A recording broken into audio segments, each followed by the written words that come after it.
Free money is flowing from the IRS, but you're actually losing out big time. Every tax refund means you gave the government an interest-free loan all year long. Here's what most people don't realize. When you overpay taxes from your paycheck, that's your money sitting in the government's accounts instead of working for you. Think about it.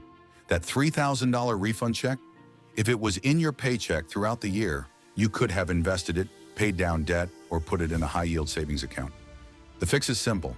Update your W-4 withholdings with your employer. Aim to get as close to zero refund as possible. This means more money in every paycheck. Quick math, a $3,000 refund spread across 12 months is $250 extra in your monthly paycheck. In a 3% high-yield savings account, that's nearly $100 in interest you're missing out on.